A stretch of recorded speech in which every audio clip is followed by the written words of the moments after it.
This is the F-ing Business Podcast. You ask the questions, we answer them. I saw this quote off Instagram like years ago, and it says, the closer you get to excellence in life, the more friends you lose. People love average and despise greatness. They're afraid of the moves that it takes to do success. It's an excuse. Are people afraid of success, or they're just not willing to put the work in to be successful? No, they find an excuse that gives them the reason why they shouldn't do it. Because they don't want to actually do the work. I'm too good at too many things. Nobody says, I don't want to have a Rolls Royce. No, because they just don't want to put the work in to get it. Right, but they find an excuse in their head, a negative. Oh, this isn't me. And there are people that it isn't them, but they don't say those things. They just move on with life, right? Like there's people who make $35,000 around in this world that are fucking way happier than me and Aaron are because they're happy with their life. If me and him made $35,000 a year, we'd be fucking broke as hell and unhappy as hell. It's not even so much about the dollar value. It's just about we have babies. That. You know, I love to make lots of money, but I'm saying like they're finding that excuse to give themselves that makes it feel better. Like, oh, this is why I'm not doing it. Like, I would love to start something, but I'm just too good at too many things. You know what? I think there's almost like a puff your chest out at like, right. No, at the guy who doesn't want to do it, right? Like some people don't want to work hard. Some people are very happy to come home and watch Netflix and go to work the next day and hang out with their friends on the weekend. There's nothing wrong with that. If that's what they want to do, better for me. Right, but there are people, but then there's people who want it. They delve in that world of like entrepreneurial world and so on. And you know, what should I do? Or yeah, but if you're so good at many things, choose one you're best at and do it. Like, but is that really the truth, or they just really don't want to put the work in, so they come up with bullshit reasons to No, that's what I'm saying. One of the things that I think that like got us to where we are now and stuff like that is a little bit of like blindly say, you know what, like we know some variables of the situation, but there's like some things where we like could take tons of time to figure out, or we can do it, get burned, or make lots of money. Okay. Right? Like that's why we thought everything was going to be a home run. We didn't sit back and say, let's not think about anything and just do. It was just the byproduct of what happened. It was stupid luck, but it's what happened.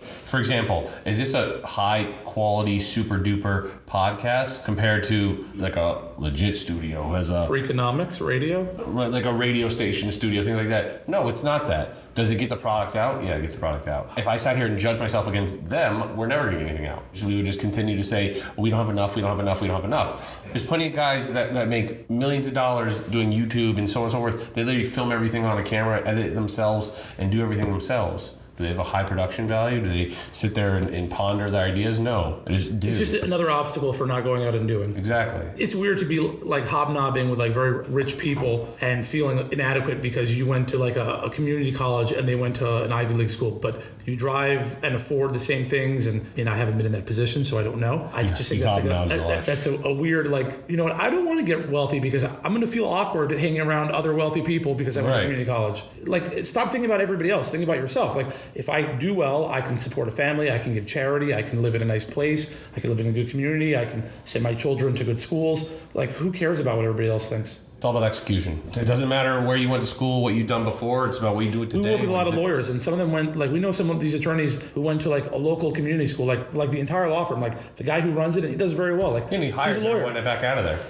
Maybe it's him paying it back, giving it back, whatever, but basically all his like new attorneys are all out of that same university, small, tiny little university. Not to say that it's not, if you have the opportunity to go to a good university, you shouldn't, but I'm just saying the idea of like, I'm not going to go out there and kick ass because people are going to look at me funny of where I came from. Who cares where you came from? The goal is, in life is always upward mobility, no matter where you came from, right? I think money doesn't make you happier, that's for sure, right? But money could give you freedom to spend the time the way you want to spend it, which can make you happier. So, perspective. Right. Like people have this idea that money doesn't make you happy. Again, it doesn't, but there are a lot of very wealthy people who get to do what they want and are very happy. I mean, look at I mean, I don't mean to bring up like big more, but look at like people like Kate Spade. She had plenty of money. Anthony Bourdain had plenty of money, still committing suicide. Like they weren't happy and had all the money in the world. Right? Like they were plenty happy with what you would think if I had X amount of dollars, I'd be happy. You don't know that. You don't know what X amount of dollars, first of all, brings you. The stress, not being able to see your family when you want to see them, or not being able to do what you want to do because of business obligations and things like that. Like, they think it's a lottery. Everyone who has money won a lottery or got their money from their daddy. No. Most of the people who got their money worked their ass off and didn't see their family and didn't raise their kids the way maybe they wanted to when they were 18, because when they had kids at 22, 23 years old, like I did, and worked till they're 50, 60, 70 years old, busting their ass, I probably didn't get the same value with my kids, the same time with my kids, as a person who worked a 9 to 5 and saw their kids every day, did homework and ate dinner with them. And their kids may love them more than my kids love me. Maybe just be the facts. So how do you guys balance that? You get more fulfillment from accomplishing goals that you initially started out with the business, or is it more you're doing this now for the next generation? So for me, it's both. It's not so much accomplishing goals, because I don't spend a lot of time looking back and saying, oh, look what we've done. It's more of like, this is what we have that allows us to continue to grow more. But it's definitely for my children. It's funny, on the way here today, I was listening to a podcast. They were talking to ex-football players, right? And the whole thing with like the head injuries, CT, and they're saying, now that I know it, I don't know if my decision would have changed, because football's given me an opportunity to send my kids to like, and the specific guy they interviewed said he came from a middle-class family, like he had a good upbringing. It wasn't like he came from a really bad place. He's like, I went to a good school, I had a good life, but my child's gonna have a better life because of football, right? That's my goal. So I think like the sacrifice in terms of not always being with my family, not eating dinner with them or whatever you define as family values, is to give my children an opportunity to have a better life going forward, and hopefully they don't crash the ship and they can give their children a better life. Right. Our parents didn't hand us a business that was like turnkey and ready to go. I've always been a little bit upset at my father for that.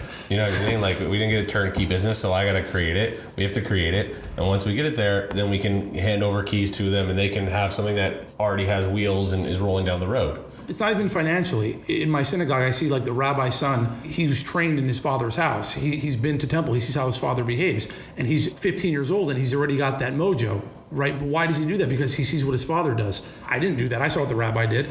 Your child can almost apprentice and learn the things that you've learned the hard way, right? So like, even if I don't make a lot of money, but he can come in here and see how the business is run, he can learn this that took me 10 years to figure out. And he knows, he's seen and now knows and understands like how daddy got here, right? Like, daddy didn't get here with grandpa's money.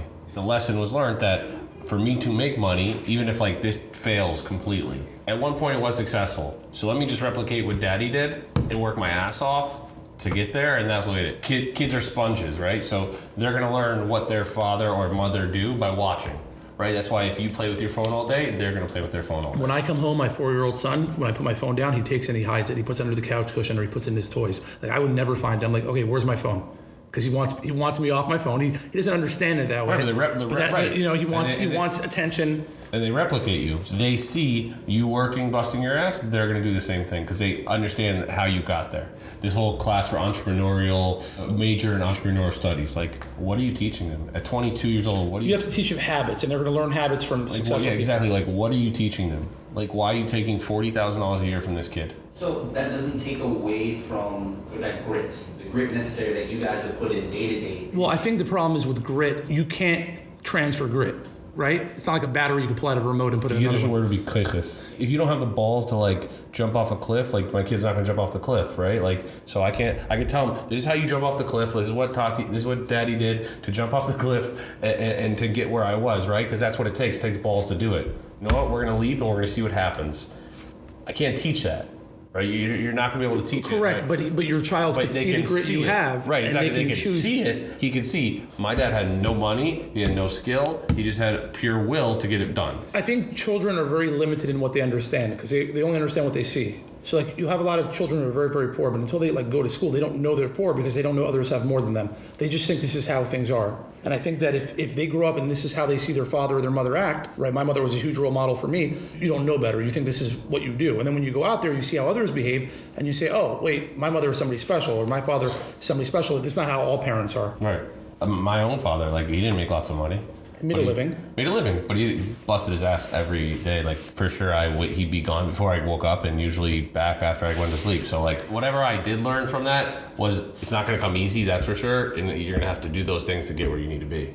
He didn't teach me, like, here, this is how you really do great accounting and make investments that are really good. And here's a stock that you should buy and so forth. You learn work ethic, you learn habits. I learned habits that got me where I am. 100%. I think habit forming is probably like something they should teach in school. I don't know how you would do that. If you listen in class, if you take notes, and you study for a test, you're probably going to do well. They do teach how you just listen. I didn't do any of them and I was a bad student. But there are people who do those things who are not as smart as others and do better, right? So like good habits, I think to some degree has more value than just like straight intelligence. Because intelligence isn't the doing. You know, maybe 3-4 years ago, Vince was probably driving to Orlando or Tampa twice a week, which meant getting out of bed, getting up early, working late, driving great distances to clients because we didn't have people there to do that for us. And Yeah. he didn't stay overnight. He didn't stay in a nice hotel overnight. Sometimes I he would got go- up in the morning, he drove, he went to 2 or 3 clients, and drove back. Yeah, sometimes it would go from basically Orlando, from South Florida, Orlando, Tampa, back to South Florida all in one day. It sucked. So if you can form those good habits, and through me not forming the good habits and learning how to form the good habits, and my children seeing that, hopefully they can start to form those habits. I think also innately, and I never really thought about it until now, is that our business led to that. Because if we had instant success once we signed a claim, it may have been a lot different. But being that, like, I sign a claim, it materializes after like 6 months, like I get paid after like a whole process of the claim and so on and so forth. Like the business sort of innately made us have even more will, having more grit and grind through it, not even really thinking about it, but thinking back now, what made you motivate you to do that, like pay the bills, but like signing that claim that day didn't pay that bill, it paid that bill in 6 months. Right, but we understood that. Right, we understood that, but I'm Our saying like, second claim for him, not our first one. right, but you know what I'm saying? Like that cycle that we have Correct. sort of taught us like the only way we're going to do this is bust our ass through it. 100%.